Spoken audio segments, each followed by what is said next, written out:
Doyle's Pharmacy. Our history expert solves local mysteries. Who, what, when, where, why, and why not? Well, sometimes. An article by Vance Lauderdale. Vance Lauderdale. Ask Vance is the blog of Vance Lauderdale's, the award-winning columnist of Memphis Magazine and Inside Memphis Business. Vance is the author of 4 books. Ask Vance, the best questions and answers from Memphis Magazine's history and trivia expert, 2003, as well as Ask Vance, more questions and answers from Memphis Magazine's history expert, 2011. Vance Lauderdale's Lost Memphis, 2013, and Vance Lauderdale's More Lost Memphis, 2014.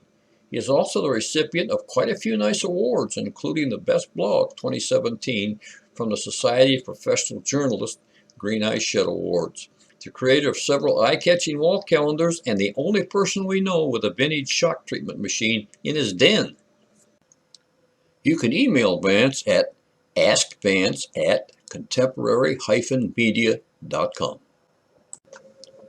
Vance is one of my favorite authors, and it has long been my goal to expose more folks to his thoughts through the magic of audio, video, produced for play on that thingamajig we just can't seem to be without, the cell phone. Reading text on those things is for those with much better eyesight than most of us possess.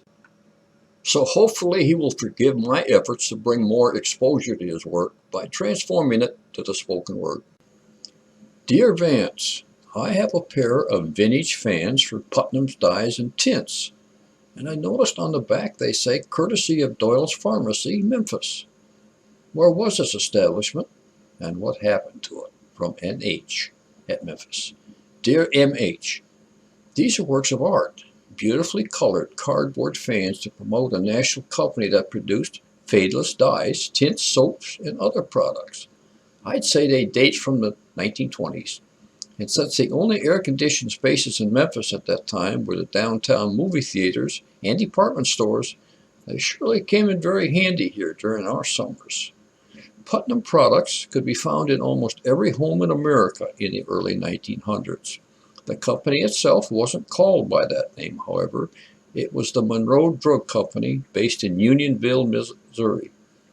Look closely at the fan with the man and child, which identifies the gentleman as company founder E.N. Monroe, who took a job in a Unionville drugstore in 1870 and within 6 years had started his own pharmacy.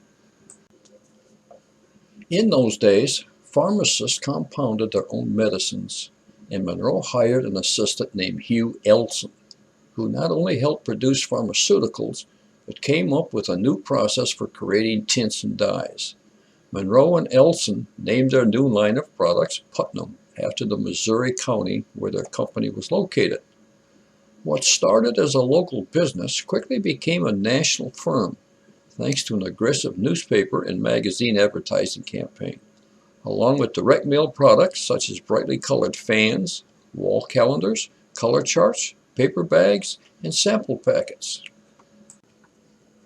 The company's slogan, "Dying saves buying," proved attractive to families trying to stretch their household dollars, since they could make old clothes look new again.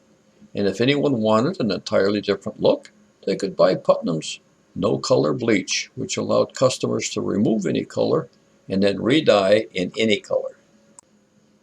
They didn't limit their dyes to clothing and fabric. Disturbed when you notice that first gray hair in the mirror? Well, just write to the Monroe Company and ask for their exclusive Mary T. Goldman Gray Hair Color Restorer, described as that clear, colorless liquid that you simply comb through your hair. The gray goes and the shade you want is restored. And while you're at it, why stop at your hair? Putnam's Bath Bloom lets you bathe your way to beauty. A single tablespoon in the bath water will give a whole tub full of silken cloud-like foam, ready to cleanse and refresh your entire body, leaving the skin wholesome and fresh once more. In short, it will be the most refreshing bath you ever had. My goodness, Putnam could do almost anything. What surprises me is that I haven't come across their products before, Your fans, MH, are the first Putnam items I've seen used by a Memphis store to lure customers. And since you asked about their establishment, I suppose I should tell you what I know about Doyle's Pharmacy, which was located at 835 Poplar Avenue. Let's start with the building itself. Constructed sometime around 1900, it has a rather complicated history, so please pay attention. It was first home to a pharmacy run by Orville C. Cole. The ground floor housed a business, and the upper floor was the owner's residence. In 1915, two pharmacists, William Pryor and Allen Battle, took over. And this is when John Doyle, the fellow we're mainly interested in, began working there. By 1923, he had purchased the firm and added a partner, Harry Mayer, and the new company became Doyle Mayer Drug Company. When Mayer left in 1930, Doyle became the sole proprietor, and the business name was either Doyle's Drug Company or Doyle's Pharmacy, depending on where you read it. I presume there is some medical legal distinction between a pharmacy and a drugstore, but I don't know what it is. I'll save that for a future column. So, who was Doyle? Born in Memphis in 1890, he was the only son of Captain Philip J. Doyle with the Memphis Fire Department.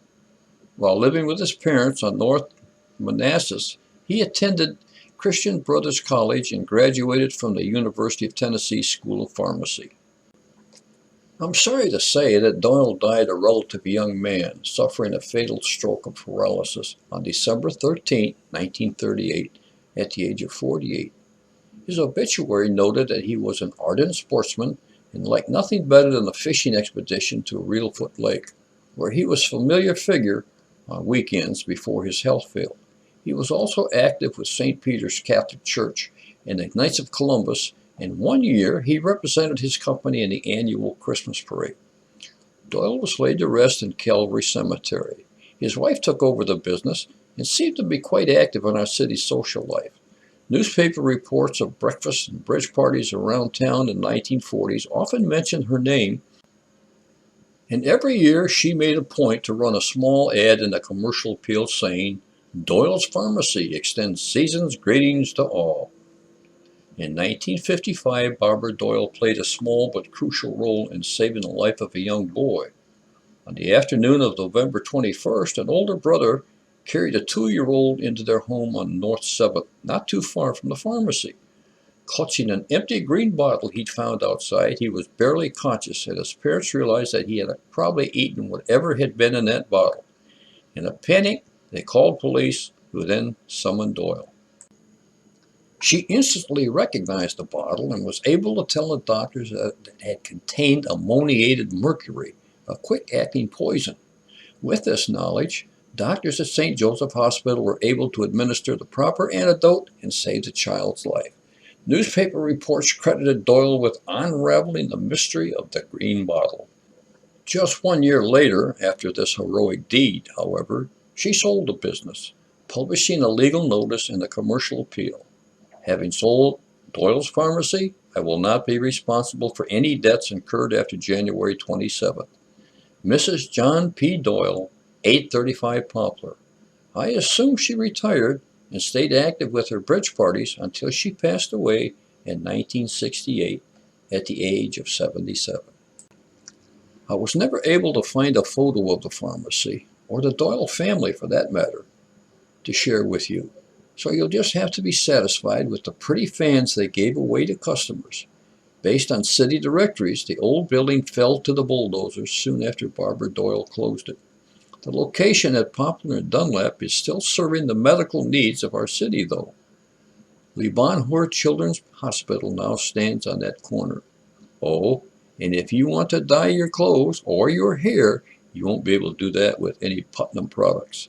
The company, which also went through many owners in its last years, closed in 1971. And that's a shame. These days, I could really use their bath bloom and bathe my way to beauty. Vance Lauderdale is the history columnist for Memphis Magazine and Inside Memphis Business. His dramatic life story is so well known that school children are taught to recite it for extra credit. If you enjoy Vance's musings, why not subscribe to the Memphis Magazine weekly newsletter and find all that is happening now and has happened in and around Memphis. The email is free, and you can find the link below this video to get your adventure started.